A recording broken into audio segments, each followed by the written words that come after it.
प्यार तो दे नहीं सकती, खाना तो दे दो। किस पे गुस्सा निकाल रहा हूँ?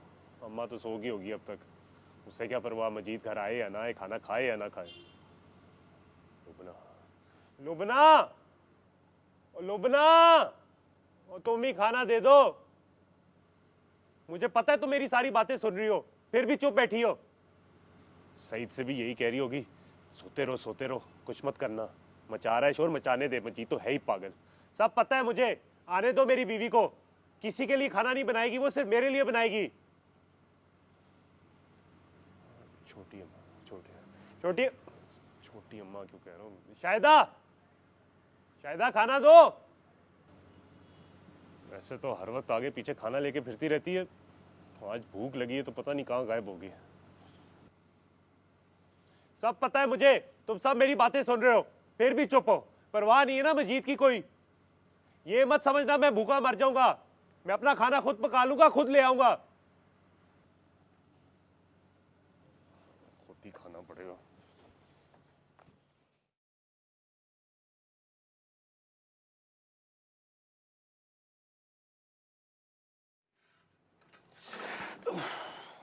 बस ये दिन भी देखने को रह गया था, अब खाना खाने के लिए भी मजीद दर्जी को जख्मी होना पड़ेगा। कितने जुल्म होते हैं मेरे पे इस घर में, इतनी तकलीफें, क्योंकि मेरी शादी नहीं हुई, कुंवारा हूं मैं, इसलिए। सही कहता है बाबा बरारू रख, रन्ना वालियां दे पकन पराठे, छड़ियां दे अग न बले।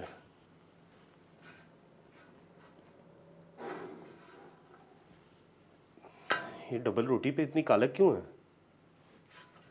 लुबना पराठे बनाती है तब तो नहीं होती कालक, लेकिन तवा तो काला है, तो इसकी कालक तो हर चीज़ पे लगनी चाहिए। फिर पराठों पे क्यों नहीं लगती, इस पे क्यों लग रही? चलो नए रख के देखता हूँ, फिर देखता हूँ कैसे जलते हैं।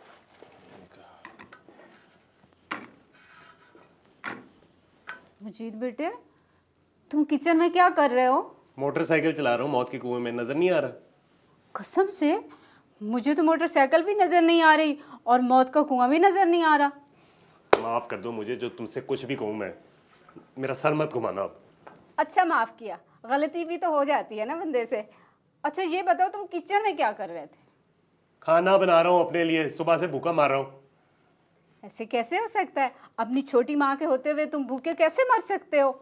मैं मरने से पहले अपने बेटे को पेट भर के खाना खिलाऊंगी, इतना फर्ज तो बनता है ना मेरा। वाह, बड़ा फर्ज निभा रही हो। अगर मेरे मुंह से गलती से मरने की बात निकल ही गई है तो मुझे फौरन मारने पे तुल गई हो तुम। खाना तो बना के नहीं दिया, मारने में आ गई है। तो पहले बताना था ना, इतनी देर से बातें बातें खेल रहे हैं। चलो हटो, मैं खाना बना के देती हूँ अपने बेटे को। चलो शाबाश, हटो, साइड पे हो जाओ, साइड पे हो जाओ। जल्दी बना के ला देना, इधर ही बैठा हूँ। ठीक है।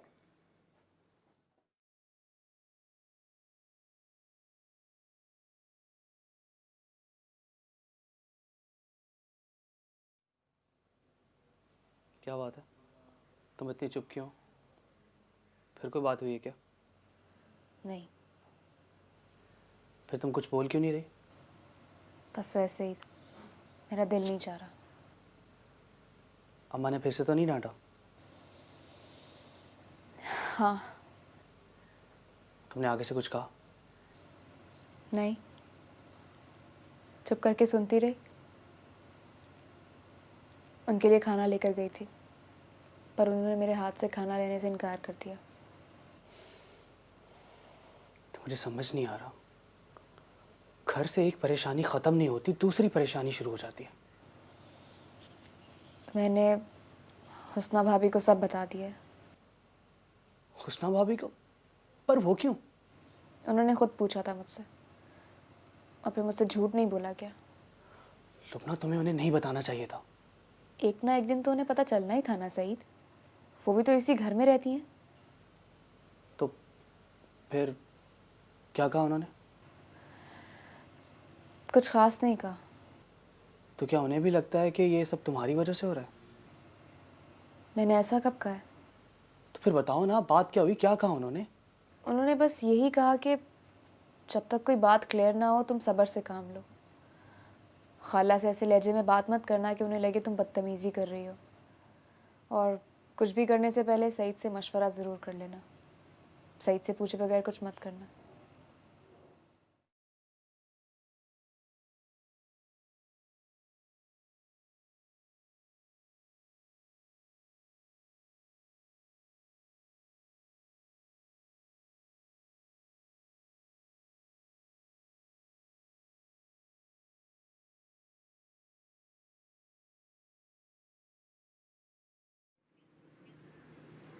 रोज़ लोग आते, मुझे पसंद करते और इनकार करके चले जाते। रोज़ मेरी उम्मीद बनती, रोज़ टूट जाती। फिर मेरी ज़िंदगी में वक़ार आया। ज़िंदगी एकदम से खुशगवार हो गई। मुझे उठते बैठते बस एक ही नाम याद रहता था, अब वो था वक़ार।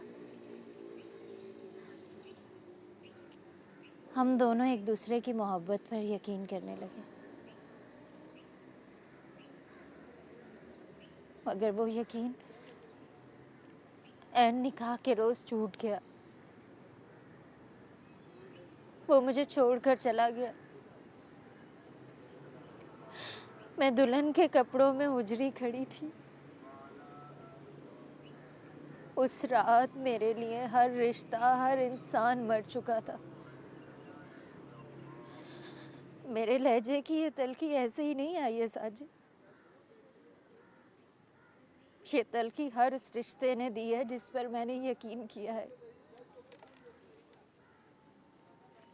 मैं भी चाहती तो बेहिस हो सकती थी, मतलबी हो सकती थी और खुश रह सकती थी, मगर मैं बहादुर नहीं हूँ, बहुत कमज़ोर हूँ।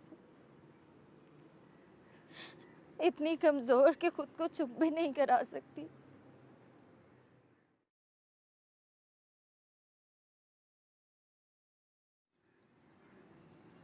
किसी के चले जाने से ज़िंदगी ख़त्म नहीं हो जाती नुसरत। यकीन रहता है तो खुशियाँ रहती हैं। आपको यकीन को एक और मौका देना होगा। नहीं दे सकती मैं एक मौका और। क्यों दूं मैं मौका? और किसके लिए दूं? किसके लिए जीने की ख्वाहिश करूं मैं? मेरे लिए एक मौका और देना होगा नुसरत। मेरे लिए एक दफ़ा फिर से जीना होगा और मेरे लिए एक दफ़ा फिर यकीन करना होगा। इसलिए नहीं कि मैं आपसे हमदर्दी कर रहा हूं, इसलिए कि आप मुझे पसंद हैं।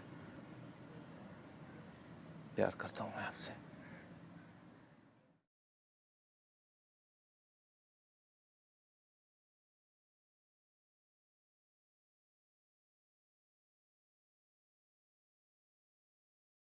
नुसरत ने कोई जवाब नहीं दिया।